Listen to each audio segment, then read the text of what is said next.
Head coach Ben Johnson just gave a very bold prediction as Chicago Bears set to take on the Detroit Lions on Sunday. And this episode of Keek on the Mic starts right now. Cali to Chi-Town, it's Bears on the flight. Let me go tune in to Keek on the Mic. He gon' make sure we get our news and highlights. When you get on YouTube, you better hit the like. Hey, what's going on, Bears fans? Thank you so much for joining me for another episode of Keek on the Mic, the podcast all about the Chicago Bears. As always, if you're new to the channel, make sure you hit that subscribe button and the bell notification to catch all Bears content right here on the podcast. Bears fans, before we go any further with today's episode of Keek on the Mic, I want to give a huge shout out to the sponsor of today's video, and that is DraftKings Sportsbook. The NFL season is now in full effect, and for this season, football fans, Keek on the Mic is teaming up with DraftKings Sportsbook. This season, football fans, DraftKings Sportsbook is taking the fun to a whole new level. New customers that bet $5 will instantly get $200 in bonus bets. That's not the only thing that I love about DraftKings Sportsbook, football fans. You can also stay in on the action and use your bonus bets on DraftKings same-game parlays for a shot at an even bigger payout. So if you love the thrill of live betting just like I do right here on Keek on the Mic, DraftKings Sportsbook definitely has you covered all season long. So click the link down below in the description of today's video and use my code KEEK.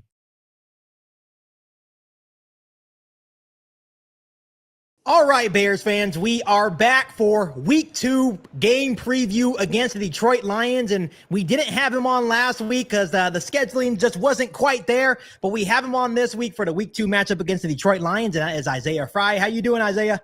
I'm doing good. How you doing? Long time no see, man. Obviously, we missed out last week, but it's all good. I know that you've had a lot of exciting stuff going on in your life. You know, I've been keeping, tabs with your son and all the success that he has had over the summer. So just want to give him and you a huge shout out and all the success going towards your family. Oh, I appreciate you, man. Yeah, he won Junior Olympics for the 200 meter in his age group in Savannah, Georgia, man. Super proud of him. Worked hard for it, man. So that was exciting to see as a parent, man. Definitely appreciated for the shout out. Yeah, for sure. And Bears fans, if you can see the work ethic of this young man, it's probably a lot better than some of the work ethic that grown folks have, right? So he's an absolute beast. So yeah, I have to give credit where credit is due. So here we go, Isaiah. We're back for a brand new season, and the Chicago Bears are looking towards week 2 against the Detroit Lions, where Ben Johnson makes his return to Ford Field. But before we go any further to kind of just breaking down that game, give us your initial thoughts of that game against the Minnesota Vikings. In the first half, it was man, we're back. Wow, let's get it. In the second half, man, it just was, it was a tale of two halves. First game, you kind of expected. I think what Bears fans can be excited about is there was improvement from what it was last year. I think seeing what Ben Johnson brings to the table is evident. Like we spoke about before we got on here, now it's just execution about each play. I think once they get there, man, they're going to be a solid team. But it was definitely a weird game to watch. I won't lie. Yeah, just like I told you before we hopped on today's podcast, I was like, I'm coaching flag football, so we had a game on the opener, and I wasn't really watching it, just peeking in from time to time during the game. I'm like, defense looked good, right? The defensive line, and that was going into the season kind of like a sore subject with most Bears fans, but right. I would say that Dayo Odeyingbo showed up pretty well, and despite the injuries on the defense side of the ball, they played well until the fourth quarter, but I think a lot of that had to do with the offense being really stagnant in that second half, primarily the fourth quarter. So it's a lot of fixable things. I know that Ben Johnson alluded to the fact that he kind of got away from the run game, and especially when you're dealing with a young quarterback, the run game is their best friend, right? So what shocked you the most, in terms of Caleb Williams' play or things that you want to see him improve on as we go into this game too against Detroit? I think just being consistent. There's plays he makes where you're like, wow, this dude can be, one of the better ones in the league. But then there's plays where it's just like, it's kind of off kilter, not really on time. I think once he gets that consistency in his game, he's going to take it to another level. But that's just being a young guy right now. He's only in his second year. I think we don't give him enough, leeway when it comes to that. But he just needs to be a little bit more consistent. And this was expected. This is a new coach, first year playing under this offense. So there's going to be some kinks in the road that he's going to run into. Yeah, and I just want to ask you this, because I've been seeing a lot of Bears fans all over social media, just talking about, if we see this for 3 more weeks and we go into that bye and, coming off that bye, is it Tyson Bagent time? And I'm just sitting here like, this is ridiculous. What do you have to say to those fans? It's a never endless loop, man. It's a never endless loop that people want to be a part of. That you got to break the cycle at some point, man. Give people time to grow, especially at the quarterback position. It's a position that needs more reps, and he's not playing under the same offense he played under last year. So I mean, let's come on, man. Let's cut him some slack here. That's a tough get for him. You know what's funny, Isaiah, is that I try to tell Bears fans prior to the start of the season, I was like, we're sitting here, and even myself, I caught myself at times saying, man, we got Colston Loveland, Cole Kmet, DJ Moore, Roma Dunze, Luther Burden's looking nice out there. Right. It's still all new. It's going to take time. I expected them to be a little bit stagnant, probably for the first couple of weeks. So yeah, all these teams that are playing the Chicago Bears early are actually kind of lucky, because I feel like later on as the season goes along, that's when the Chicago Bears will get more and more dangerous, especially on the offensive side of football. Absolutely. Yeah. It's just a rep thing, man. They just need more and more reps. That's you only get better at football by getting as many reps as possible. And that comes by playing games. So, I expect a significant improvement this next week. And excited to watch him play the Lions. Right. So now as we look towards that Detroit Lions game, they are the 6.5-point underdog to the Lions. Obviously, Ben Johnson is making his return to Ford Field. I know if you ever caught the St. Brown's Brothers podcast, Amon-Ra was like, hey, we're going to boo the hell out of Ben Johnson when he comes in. So I know that those players are excited. Ben Johnson's looking forward to it. Ben Johnson actually made a pretty bold statement in his press conference. I believe it was either yesterday or today. He said straight up, hey, we're going to win this football game. And that's a little bit of a different of a culture that he's instilling here in Chicago. You've never heard Matt Nagy have that type of confidence. You never heard Matt Eberflus have that type of confidence.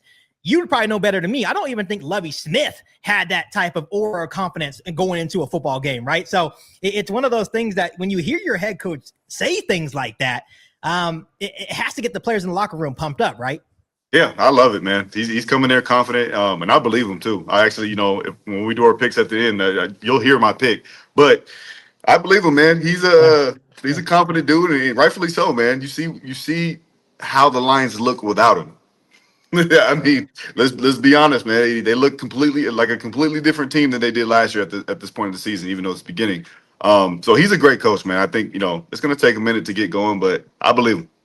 Yeah, and that was funny, like watching the Lions, play the Green Bay Packers. And of course, Green Bay looks like a legit football team this year with the Micah Parsons addition. But Detroit, it seems like is the Ben Johnson effect real, right? And it really did. It really did show like how good of a coach he actually is. Right.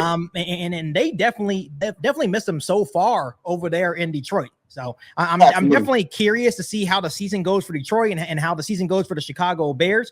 But let's go ahead and look at a couple of injuries. Obviously, Kyler Gordon and Ja'Day Walker are both going to be out against the Lions. But the Chicago Bears also got some really good news. They're going to get Jalen Johnson, TJ Edwards back for their defense side of the football this week. And then obviously we're going to get Roschon Johnson back as well. So hopefully that helps get the running game going on the offense side of the football. Just a little bit of change of pace. So when I read those injuries, just as it pertains to Chicago Bears, which one of those players gets you excited that they're actually returning? Jalen Johnson, for sure. That definitely helps out a lot. Even though, I thought the secondary didn't do too bad in the game. But you can't replace a guy like that. So getting him back is going to be significant for them, especially with the receivers Detroit has. I think, they have Jameson and St. Brown. Those are two good guys to have to get with. So getting him back, man, is going to help the defense out a lot. Yeah, and just like I mentioned, looking, at the defense, especially against the Minnesota Vikings, and you have to, when you're looking at J.J. McCarthy, that's still a young guy that can, get out of the pocket and move. And he showed it on that touchdown run at the end of that game against the Chicago Bears. But Jared Goff can't really move like J.J. McCarthy or some of the running quarterbacks in the league, right? So it's one of those things that I think if we could see the pressure that we saw on J.J. McCarthy to Jared Goff, it could be a successful day for the Bears defense. Absolutely. Yeah, I think so too, because Jared Goff is not moving around the pocket like JJ. And shout out to JJ, man. I was Never been a big fan of him. Not going to be lying, even coming out of Michigan, but he had a great game, especially at the end, man. He did good. Yeah. I was impressed by how he had to, bounce back from that. But Right. not to get off subject, but yeah, they're going to have their way with Jared Goff just because he's not able to move.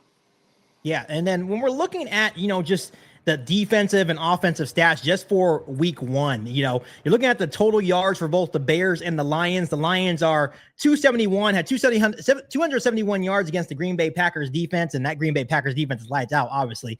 Right. And then you look at the Bears, they had 329 yards of total offense, 200 passing yards for the Lions, 198 for the Chicago Bears.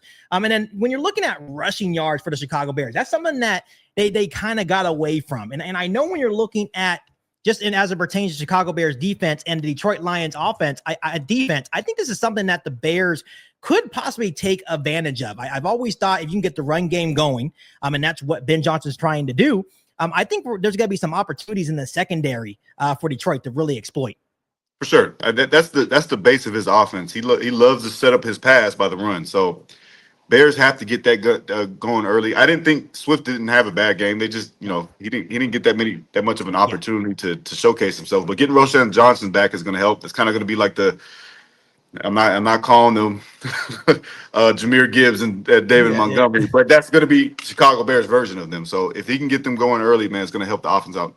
Pretty good. And I know that Ben Johnson alluded to the fact that Kyle Monangai, the rookie 7th-round pick, is going to possibly be more involved as well. That's a young guy that has some really good vision and showcased that at Rutgers. Had a really good training camp or preseason for the Chicago Bears. Definitely not as fast as DeAndre Swift, but I just think that change of pace, downhill runner, especially in Ben Johnson's offense, you're expecting your running back to hit the hole hard. And that's something that in the past that DeAndre Swift has kind of struggle with. Sometimes he plays with his food a little bit too much, right, in that backfield. So I'm excited to see the change of pace, but it would be very naive for us or any Bears fan out there thinking that Ben Johnson won't have something dialed up for this game against his former team. Absolutely. And to speak on DeAndre Swift a little bit more, I thought, man, watching the game, he actually ran pretty tough, man. He had some tough runs, man, that looked good. So he needs a little bit more of an opportunity, man. I think that's going to help him. Yeah. So as we're looking into just some X factors for this game, we'll go over a couple. I think the obvious one for me, Isaiah, is going to be, Caleb Williams. I think at the beginning of the game against the Minnesota Vikings, that first drive was really good. It was just a really good start for the Bears in general. Got a 3-and-out on the Minnesota Vikings, and he came out. I think he started the game, 10 for 10 for 60 yards. It was decisive. He was throwing with some conviction out there, and then just kind of got away from that. And I understand that usually the start of the games are, scripted. I understand that. But just I think Ben Johnson knows that he needs to get Caleb Williams more in a rhythm, not only to start the game, but try to get that to finish the game as well. Yeah, absolutely. I think, like you said, beginning of the game is always scripted plays. And I think going into the game, he knew what plays were going to be. He already had in his mind what coverages they could run and whatnot. Just going back to my point earlier, man, now it's just being consistent. He has the talent to do it. Now he just has to start seeing things quicker, processing it a lot quicker so he can able to, will and deal and make it go. So, and then also he needs to change his swag up, man. I didn't like that. I didn't like that gray. You don't like the gray undershirt. Oh my gosh. I don't know what that was, but yeah, I mean, hey, that all comes into play, but I expect him to have a really good game this Sunday. That's the new school look. You're officially part of like the old heads of the NFL, right? I am. That is not my generation anymore. We are complete. we're getting aged out. Exactly. Yeah. So Isaiah, when you're looking at some X factors, either for the Chicago Bears or the Detroit Lions, what are you looking at? Caleb Williams would be my first one I'm choosing. He has to have a great game for them to win. And then I'm bringing in Jalen Johnson as my other one, just because he's coming back from injury. Yeah. That's going to help that defense out a lot. Getting him and TJ Edwards back, man, I expect that defense to dominate. And Ben Johnson knows what Detroit likes to do. So that's an advantage for Chicago coming into this game. Yeah, and I'm actually excited to see, another X factor. It's kind of like two players for me is Dayo Odeyingbo and Gervon Dexter. I want to see if Dayo Odeyingbo can build on the really solid performance he had against the Minnesota Vikings, because that was a shock to me and a lot of Bears fans, because he kind of struggled through training camp, but really had a good showing against the Vikings. Can he take the next step forward and keep stacking these good performances? And then with Gervon Dexter, the two-headed monster we're going against in Jahmyr Gibbs and David Montgomery. Him and, Grady Jarrett are going to be huge in that middle to try to stop this this vaunted Detroit Lions rushing offense, and even getting some Andrew Billings in there as well to really try to slow down this run. Because I think if you can stop or at least slow down the run, that's when you can really get after it and maybe force Jared Goff into some unwanted throws. Absolutely. And to go back to the point of Ben Johnson knowing them, he knows what Jared Goff likes and he knows what Jared Goff doesn't like. That's going to be a huge advantage in this game, guaranteed.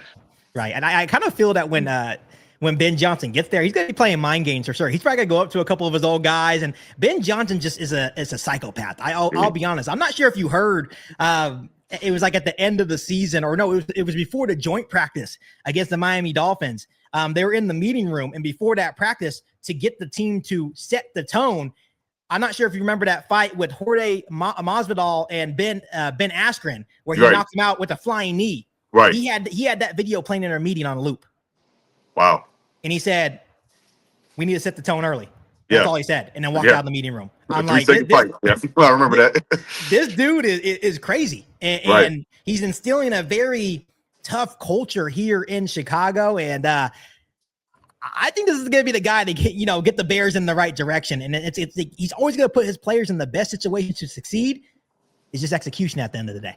Absolutely, that's all it is. It's going to come, man. He's a fiery dude, like you said. We got to see a lot more close-ups on him in the game than normal because he's a head coach now, opposed to being an offensive coordinator. You see the look on his face, man. Dude's intense.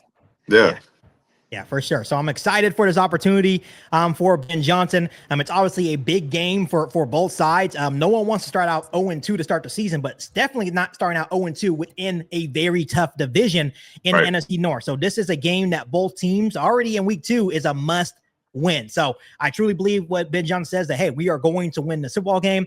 That's the mindset that we have to have every single week. So let's go ahead and give some quick predictions. I'll let you start off. Isaiah, who is winning this football game on Sunday? I got Bears winning 27-17. Wow. Okay. Yeah. Okay. I think that's where it's going. Okay. So you think the offense is going to kind of have a coming out party, and the defense is going to continue doing what they're doing?